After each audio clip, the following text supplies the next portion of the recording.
and they push it down your throat and you allow it. Do they preach all this religion? No, no, no. These guys, when you talk to them, you show them as if they have seen it for the first time. See, they are like one word religion. Jehovah's Witness, he takes the word Jehovah, he creates a religion. Seventh-day Adventist, when is the Sabbath? Saturday or Sunday? It's a Saturday. So he makes a religion out of that, Seventh-day Adventist. Baptism, whole immersion or sprinkling. He creates a religion. These are all one word religion. One sentence, the guy takes it and he makes a religion out of it and he catches converts. Jesus said, I and my Father are one. Finish. He says that. Jesus said, I and my Father are one. So he's God. He says, he that has seen me has seen the Father. So he's made a religion out of that. He has seen the Father. It means I'm God. He's the Father, his own Father. He went into his mother's womb and he came out, his own Father. Father goes in and comes out as Son. What the hell are you talking about? So I said, you see, at times, all your philosophy and psychology, it doesn't work.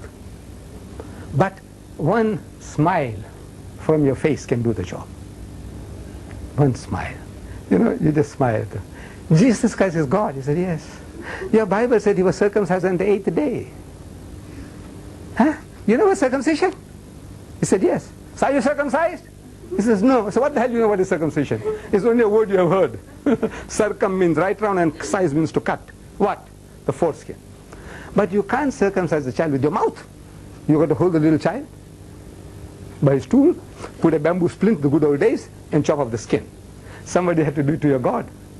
Jesus, he was God. Yeah. Somebody had to hold him by his little tool and chop off the skin. Your God. His skin is lying somewhere in Palestine. Go and look it up, search for it. It must be still there. God's skin, foreskin, lying somewhere there in Palestine. What did they do with it? What did they do with it? So, one smile. God, he's God. A woman carried him for 9 months. Huh? Huh? Suppose you are a nurse in the stable helping Mary, and she's laboring with a helpless little creature with all the filth and namak like every one of us. He's coming out of his mother's womb. Is he your God? Can you for one moment think that's your God? Huh? This helpless little creature, you can just hold him like that and strangle him? Your God? Did he make his own mother? This God, you say is your God. Did he make his mother? Did he make his grandmother? Did he make the sun, the moon and the stars? What are you talking about, sister? What are you talking about? One laugh. Shh. All your philosophy and psychology and theology, what you can't do, you can do it with a smile. What are you talking, sister? Huh? Your God, you're circumcised and Mary carried him for 9 months, like you and me. Huh? Carried God for 9 months. What was he eating inside there? Huh? The woman stops menstruating. He gets channeled into the navel, into the child's system. God was eating that? The menses? What are you talking about? Sister, what are you talking about? All your philosophy and psychology and theology, what you can't do, you can do it with a laugh. So some say, no, you mustn't make a mockery. He's not making mockery. This is what he says. Allah Bari Ta'ala, he tells you that. He tells you, he uses the same psychology. Sammal Masih ibn Maryama illa Rasul. Masih, Messiah, Christ, the son of Mary, is no more than a messenger. Qad khalat min qablihi rusul. Many were the messengers that passed away before him. Wa ummuhu siddiqa. And his mother was a virtuous woman, a noble woman, a saintly woman. Kana yakulani tam. And they both ate food. So what's wonderful about that? We all eat food.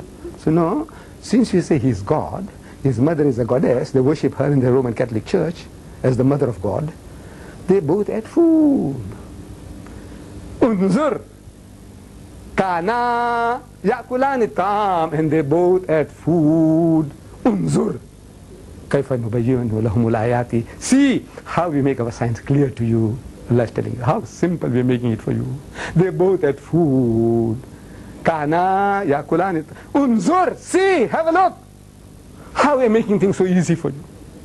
Summanzur. Have another look. Anna yufikun. How they have drifted away from the path. See, have another look. What? What? He's telling you they both had food, they had the call of nature, they're shattered. Allah doesn't use that language. That says, see, have another look. Look what? What is there to look? They both had food. So what is there to see? Another look. Allah says, have another look. What another look? He's telling you they ate and shitted. God, your God, eating and shitting. a shitting God and an eating God. That's what he's telling you. But he's using the most, he's sublime, he's using a sublime language. But now coming down to our common terms, he said, look, it's see, look, and have another look. What? Okay, they used to eat and shit. They used to eat and shit. Allah is using this sarcasm. See, Allah has begotten a son. So, أَنَّا يَكُونُ لِي وَلَدٌ وَلَمْ تَكُنْ لَهُ صَاحِبَةٌ. So how can he have a son who's got no wife? Has he got a wife? No. So talk to him. Say, has he got a wife? He says no. Then how can he have a son? Huh? You have a son without having a wife? Maybe a bastard child of yours. Not your child. Come on, man. So this is the system Allah gives you in the Quran. Argue and reason with them. But you are too saintly. So saintly that the guy is making a mess of you. Left, right and center. You have to come down to earth sometimes. Come down to his level. And give him below the belt. He's giving you below the belt. Right. Do I ever question them Huh? in the churches? Do the people who read the Bible, can they question? Do they ever raise? Says when you raise a question like that, you say, you got the devil, Mary. Mary, you got the devil. You better be on guard. You know, the devil has got you. Sabse badi chup. Right. The last item here, Samson. Circle it. Samson has sex with a whore in Gaza. Page 236. Samson has sex with a whore. With a whore, a hookah, a prostitute. Page 236. It is the book of Judges, chapter 16, verse 1. It says, and Samson went to Gaza, a hero of the Jews. Samson. He's a godly person, and he's a hero of the Jews, Samson. Samson and Delilah. I don't know whether you saw the film. I saw it many years ago. It was quite a good film. Samson and Delilah. So he sees a whore, a prostitute, a hookah in Gaza, and he goes in unto her. That's all. That's all. Finish. Chapter 16, verse 1. And he goes in unto her. He has sex with her. That's all. What does God say to that? Nothing. What anybody says, the children of Israel, the learned, nothing. He went in unto her. Book of God. What's the moral of that? He saw a whore, and he went in unto her. Full stop. Finish. And the subject changes. Verse 2 talks about something else. What did God say to that? Nothing. What's the moral? What's the moral? Now we end with page 8. Get on to page 8. Page 8. Page 8. Item 10. Under God. Qualities ill-befitting God. Not fitting Allah. A. See the arrow coming out from A, and make a big circle there and put down page 612, 614 and 810. Pages 612, 614 and 810. Say from A, arrow coming out 612, 614, 810. So you don't have to look up all these references. I make it easy for you to find it. He speaks about a hissing God. He speaks about a hissing God. The lions roar. The cats mew, mew. The cows moo. The dogs bark. Who hisses? Snakes. God hisses. For the fly, he calls from the ends of the a God who hisses. 3 times in the Bible they describe God as a hissing God. He hisses. He hisses for people. Huh? When you whistle for somebody. Now they say in the modern Bible he whistles. You're coming down to that guy's level, man.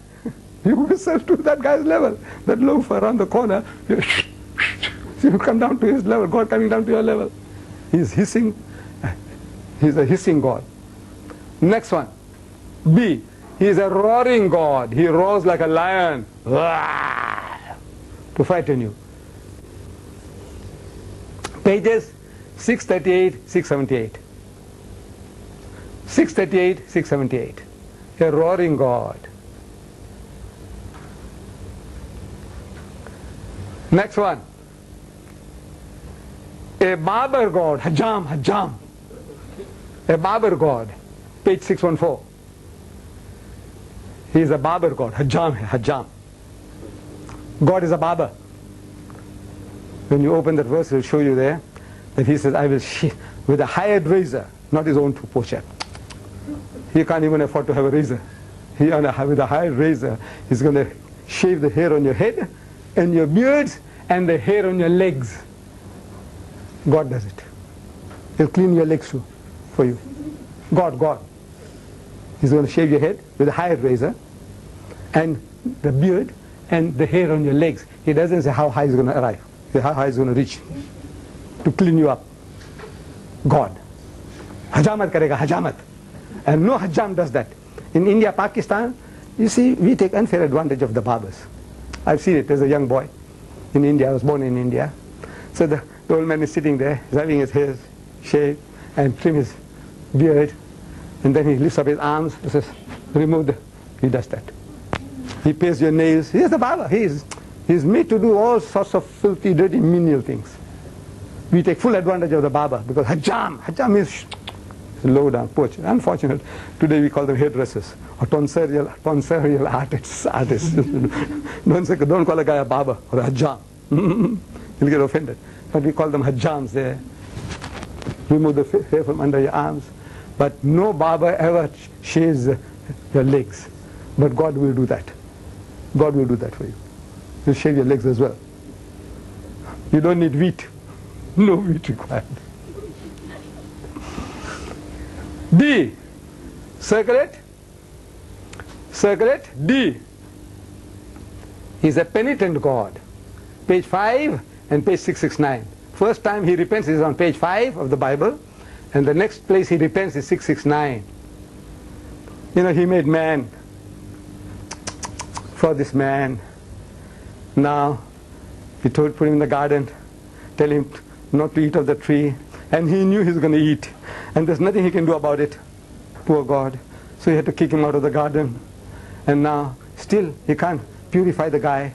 So he curses him in the world. He must sweat for his bread. And the wife must bear children in pain and suffering, labor. Still not satisfied. Then he curses all his children. All his children, he curses them that they all must die for the sins of Adam's original sin. For what Adam and Eve did, everybody goes to hell. I'm asking the Christian. I said, look, did Adam ask you before eating the apple? He says, no. Did Eve ask your wife? He says, no. So how can God hold you responsible? Come, man, think. How can God hold you responsible for a thing that you were not consulted?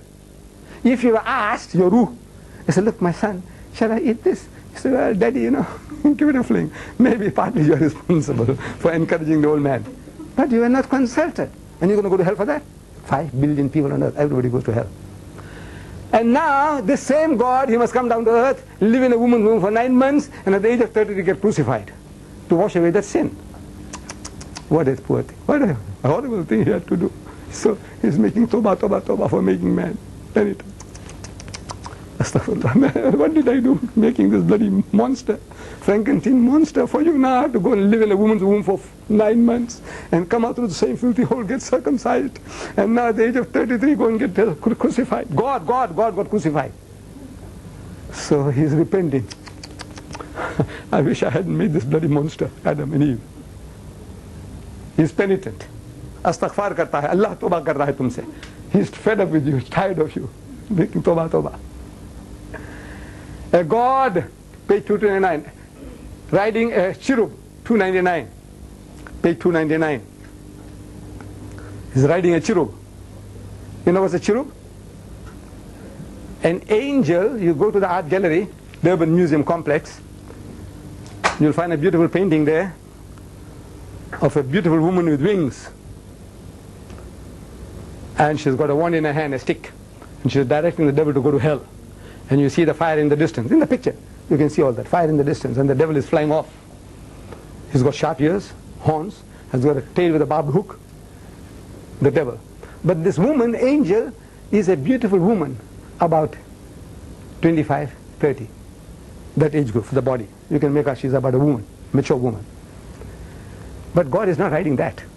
He's riding a cherub, a 12-year-old. A 12-year-old angel is a crisp 14-year-old. Cherub, kumli. He's riding her. like in a helicopter. This Superman, he does it like that. That's how God is riding her, a cherub. In the Bible, he's riding a young thing, 12-year-old, 14-year-old. I've seen them in the Vatican, made in marble. These young cherubs, beautiful things, absolutely naked, marble, flesh-colored marble. And everybody that passes by, he fondles their buttocks. And you can see a shine on the buttocks of these cherubs. They are there in the St. Peter's in Rome. The holiest of holies in Christendom in Rome is there. The cherub, young, crisp, young angels. Not 25, 30, that's too old. But God writes something nice and young, crisp. God riding cherubs. How? On her back or on her stomach? How does she fly? The breaststroke, or does she? How does she fly? And God is riding her. This is the book of God. God's inspiring that rubbish that He writes cherubs, little young crisp things. He didn't wait for a woman of 30, 12-year-old. Right. This is the last item, F. Circle it, and page 252. Circle it.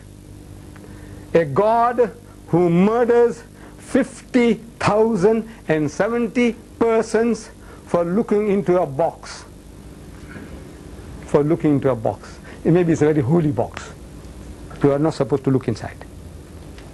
So, He's given you warning. Anybody who looks inside the box, I'll kill him. But He allows 50,070 people to pass. You know, if the Queen of England dies, and you want to pass her, pay respects to her, and see her in the coffin, 50,070 will take weeks. It will take weeks for 50,000 people to pass that box. Do you know that? It will take weeks. 50,000 people in a queue to look inside the box at the Queen's face. It will take you weeks. And God Almighty is waiting. 1, 2, 3,000. 10,000, 20,000, 40,000, 50,000, and 1, 2, 50, 60, 65, 69. And then He kills them all. That's the loving Father in heaven. You see, He's a loving Father. The God of Islam is a tyrant. He's a merciless God. Allah says to the contrary. He's Rahman ar-Rahim, Bismillahir Rahmanir Rahim. But He said, no, He is a merciless God. See? He punishes whom He pleases. My God is a loving Father in heaven. I said, this loving Father allowed 50,070 people to pass a box. If you are that loving Father, your children, the first one who made the mistake, hey you! Come here. Sorry, Daddy. Sorry, Mama. I won't do it again. Finish. You save 50,016. If you kill that one too, 50,069 you save. 50,000. But no, He allowed them all to pass. And He killed them all. So some 50,000 women are widowed, and some 100,000 children are orphaned for looking into a box. Very kind and merciful God, very loving Father in heaven. So the thing is, turn the tables. Once you have these facts, and the guy talks about a loving, I said, what is a loving Father? I said, come on, open your book. He killed 50,070 people for looking into a box. You do a thing like that? Huh? Even to rats you don't do that. To cats you don't do that. You know, so you're going to allow them all to make that sin and then wipe them out. You do things like that. You're a sadist, man. You know, you get pleasure. Astaghfirullah. But with this book, that guy is getting converts. And you and I, we are not doing our job. We are not opening our mouths. This is here an inoculation I have given you. That you can become a bloody rubbish woman. And you become a bloody rotter. An adulterer and a bloody cutthroat and a rogue. But you are not likely to become a Christian. For money's sake or for woman's sake, yes. But on the merits of the book, you are not likely to become a Christian. That's all. That's the inoculation I have given you. Injection. To save you from being Christianized. That's all. But the others, you have to do the homework yourself. Any questions? Any questions? Is this the book they carry around? This is the book. Basically, all the Bibles are the same. There might be difference in the terminology, the language. It says, lie with him, the other one says, have sex with him, but meaning the same thing. Basically, what is in this Bible is in every Bible on earth. So you give the reference. They can't open up Samuel's, 2 Samuel's, chapter 13, verses 5 to 14. Read. Make them to read. You mustn't read. Make them to read. And they don't read. Say, what's wrong? Isn't that the book of God? I said, what are you ashamed to read it for? Huh? Read it, man. I want to hear from your mouth. And see how he tries to wrangle out of it. Yes?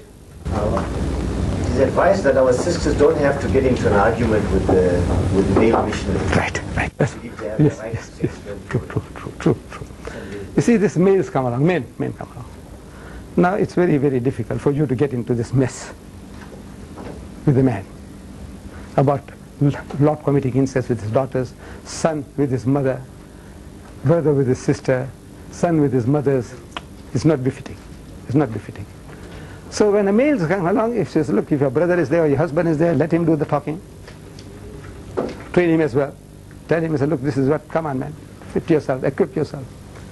But the other guy comes along, and we haven't got somebody there, say, hey, look, you bring your mother along.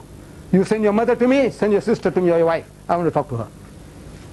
Go. I don't want to talk to you. See, stamp forbidden. They come in pairs. Right. So you get out. Tell that guy, say, you get out. I want to talk to your wife. I want to talk to her. I want to ask her. You go and sit outside. I want to talk to your wife. I want to know whether this is the book of God. Huh? You read this to your daughters. About the daughters having sex with the father. When an honorable thing to do to have children from the father. What is the moral? You're going to tell this to your daughters. This book, the book on incest. If I were to write a textbook and present it to your daughter, will you be happy? Huh? From the book of God, the types and types of incest that you can commit. I want to present it to your daughter. Your 14-year-old, your 16-year-old daughter. What will you do? Guy says, I'll strangle you. I said, you have a right to do that. Why? It's pornography. In the book of God? So what? Come, open, see. Yes. Right. These tubes with the pens should be left behind. Yes. So if I may, on behalf of the people that are present here, I want to take this opportunity of thanking you for the manner in which you presented your argument and gave us this ammunition, this combat kit. May Allah Ta'ala guide you and give you long life to guide us along. Yes. Some other day, inshallah, we might have the opportunity of general discussion and talk we can have, but this has to be restricted to this, to arm you. Just one question. Yes. One of the students was confronted, one of the students in school, and the student was caught out. The student wanted to know why is it that non-Muslims are not allowed in the Kaaba, in the Haram Sharif. And the student gave a reply that it's the Quranic law. But the student couldn't expound further and say why this law was there. Maybe if you could enlighten me, enlighten us. Yes. You see, I always find shortcuts to answer. You start going into details. For example, you say, look, you people are unclean. You don't wash your backside. You are all bloody pig eaters. You are all adulterers. And all that is offensive. It may be true, but it's not called for. You see, Allah gives you opportunities, and He gave me the opportunity when I debated with Swaggart. Swaggart posed that question. He said, we allow you to come into America, why won't they allow us to go to Makkah and Medina? I want to appear on TV in Saudi Arabia. He wants to get there. So I told him, look, Makkah and Medina are not in my hands. I'm not ruling that country. But to get into Makkah and Medina is the easiest thing in the world. It's the most easiest country in the world to get into. It's amazing to hear that. You think it's the hardest country to get into. I said, you see, you say with your lips, La ilaha illallah Muhammadur Rasulullah. And visa is granted. That's all. Which means that there is no other object of worship but Allah, and Muhammad is His messenger. Then they won't ask you whether you come from Eskimo land or from Mars or Jupiter. You just say La ilaha, that you are a Muslim, that's all. I said, you just say La ilaha illallah Muhammad Rasulullah. And visa is granted. Now just those words, that sentence, brought for my IPCI $3,300,000 from one man alone. Just that statement. That statement, it's the easiest thing in the world, because they are always asking the Arabs, why don't they allow us into your country? You come along here, you enjoy our sisters, and some of you sodomize our boys, damn it all, and now you don't allow us to go to your holy place, we want to go there. What's the answer? The answer is you don't wash your backside. You like this, you like that, you're bloody pig eaters, so we will bring the bloody pigs and come, and we don't carry shit wherever we go, we seem to be all right, and when you go out with my sister, damn it all, the shit doesn't come in your way. What the hell are you talking about? The students, they don't know how to answer. So, Deedat says, very easy, the easiest thing in the world, easiest country in the world to get into, say with your mouth, man, la ilaha illallah, Muhammad Rasulullah, so visa is granted. That man said, this is the man, this is our man, we must help him. So the one man gave me $3,300,000. Just that statement. So I find easy way. Easy way, instead of talking about all, it's in the Quran, what's in the Quran, what does the Quran say, and all that, what was the reason behind that revelation, and very easy. You want to go to Makkah, Medina? Very easy. Say with your mouth, any country you get into, you need the visa requirements. Every country has got its own requirements. I want to go to Zambia. So they send me a form. I want a lecture tour. They said, right, fill the form at the back, that I do not recognize the illegitimate Smith regime in southern Rhodesia. Smith had declared the UDI. Now I'm supposed to sign this affidavit, that I do not recognize the illegitimate, that bastard Smith regime in southern Rhodesia. I said, look, this is a battle between South and North. Why involve me? He said, look, you don't sign this, you don't come to Zambia. So I had to sign. Visa requirement. Every country has got its visa requirements. The requirements to go to Makkah, Medina, are you Muslim? That's all. Are you Muslim? So you say with your mouth, la ilaha illallah Muhammad Rasulullah, visa is granted. So you kill all the arguments. No arguments. Musalman ban jao. We are Muslim and visa is granted. Wa akhir da'wana alhamdulillah rabbil alamin.